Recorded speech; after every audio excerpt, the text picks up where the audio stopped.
এই গিফটটা, এইটা এসেছে লোভিসা থেকে, অস্ট্রেলিয়া থেকে নিয়ে এসেছে দিদিভাই। এরপর কি করবে সেটা জিজ্ঞেস করতে, কি পরে আসবে। হ্যাঁ, এরপর এই কিছু ঘন্টা পরে আবার কি চেঞ্জ করে আসবে, এটাই পরে আসবো। পেছনে 4 জন হবে, টাটা। পেছনে 4 জন হবে, ওটা বারবার দেখছে। হ্যাঁ, একটু ওদের দেখতেও পারবি, তোর মোড় ঘুরবে তোদের, ওর দেখতে পারবি।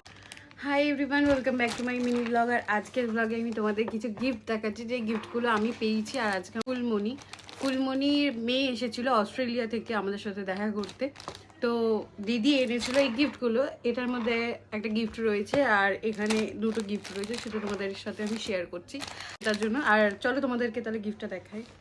এটা আমি লাস্টে আনবক্সিং করছি।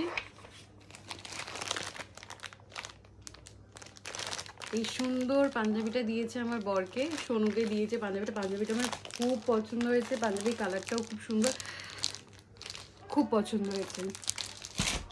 আর এই ইউনিক শাড়িটা দিয়েছে আমাকে।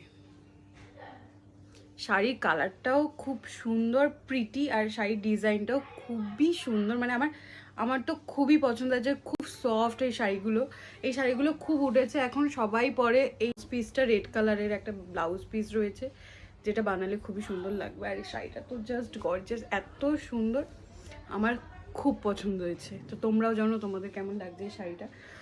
আর রয়েছে এই গিফটটা, এইটা এসেছে লোভিসা থেকে, অস্ট্রেলিয়া থেকে নিয়ে এসেছে দিদিভাই।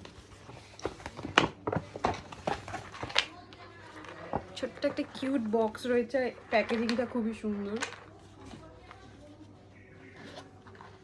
বাহ, একটা সুন্দর ছোট্ট একটা ইয়াররিংস রয়েছে।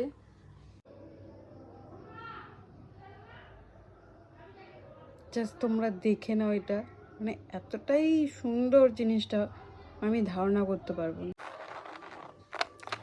ভাই সাব, इसका पैकिंग আমার খুব পছন্দ হয়েছে এটা। Thank you.